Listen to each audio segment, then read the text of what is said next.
Okay, let's jump right into something really fascinating today. The race for the 2025 Ballon d'Or. I Right. mean, think about it, the absolute pinnacle for an individual player, that golden ball. Mm-hmm. And even though the award itself is, months down the line, we're already seeing some serious contenders emerge. Yeah, it's amazing how early the narratives start building, isn't it? Totally. So our mission here is really to unpack who's leading the pack, surprisingly maybe, Yeah. and figure out what kind of performances are actually, moving the needle at that top level. And it's more than just stats, isn't it? The Ballon d'Or, it weighs individual brilliance, sure, but also team success, the player's overall influence, this story almost. Exactly. It's the whole package. Yeah. So who is dominating that conversation right now? What have they actually done to, well, get noticed this early? Well, our sources are pointing pretty clearly in a few directions. We're seeing a mix of undeniable numbers and those moments that just make you sit up and pay attention. Okay, lay it on us. Who's at the top? Right now, it seems the standout favorite, maybe slightly unexpectedly for some, is Ousmane Dembélé. Dembélé. Okay.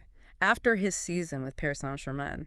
Mm, Wow. yeah, exactly. A career-defining season, you could Yeah. say. Led PSG to the treble. That alone is huge, hmm but it's his direct contribution. 33 goals across all competitions. Yeah. That number, it jumps out. 33 goals. That's a serious haul. But like you said, it's not just the number itself, is it? It's how he scored them. Precisely.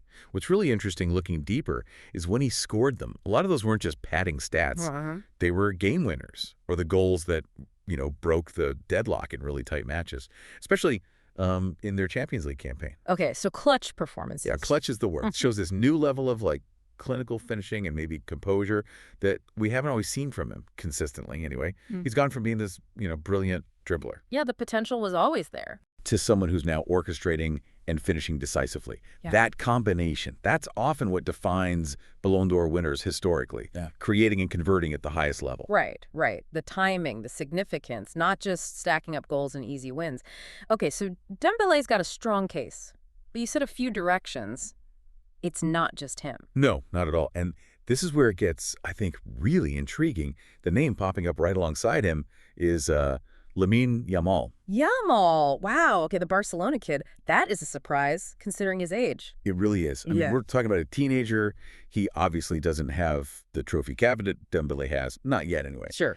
But his rise has been so quick, so impactful. Yeah. He's not just one for the future. He's a major force right now. Playing like that for Barcelona under all that pressure. Yeah, that club always has immense pressure. And for him to dictate play, change games almost fearlessly.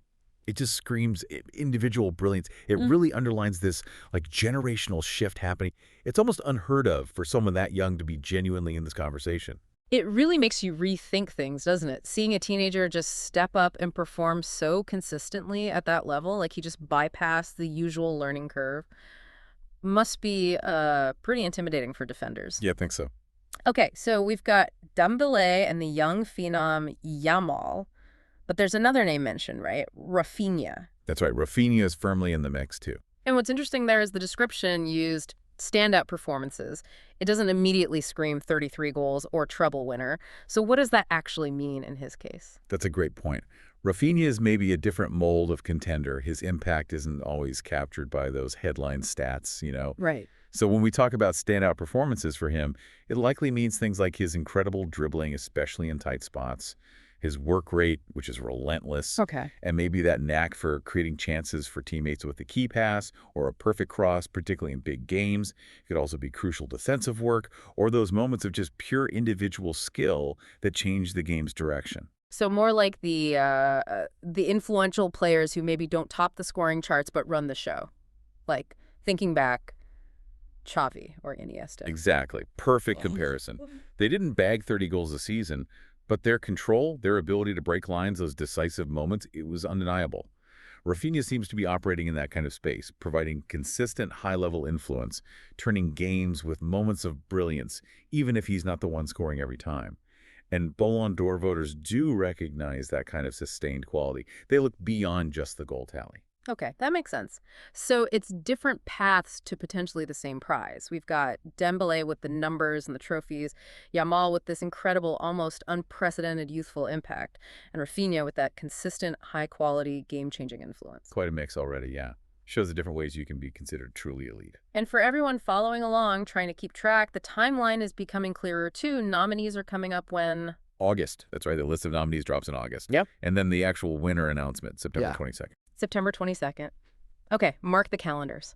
It feels like the race is properly on now. Absolutely. It's wide open, really. Mhm. A genuine battle of different kinds of footballing excellence. So just to quickly recap before we wrap up, Ousmane Dembélé looks like the front runner for now that PSG treble, 33 goals, many of them crucial. Hard to argue with that.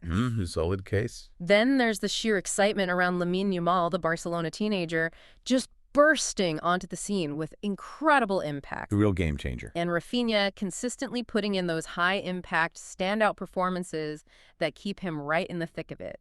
And remember those dates again. Nominees revealed in August, winner announced September 22nd. It deeps things up nicely. But, thinking about it, for an award this huge, this individual, we talk about the numbers, the goals, the trebles, the standout moments. Yeah. But what does having those standout performances truly mean day to day? What kind of just immense pressure does that put on these players? Yeah. Knowing every single touch, every decision is being watched, judged. Yeah. Especially as that final vote gets closer. That's a heavy thought. It's not just playing well, it's playing well under a massive microscope. Exactly.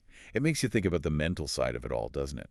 The sheer mental strength needed on top of all the talent to be in the running for something like the Ballon d'Or.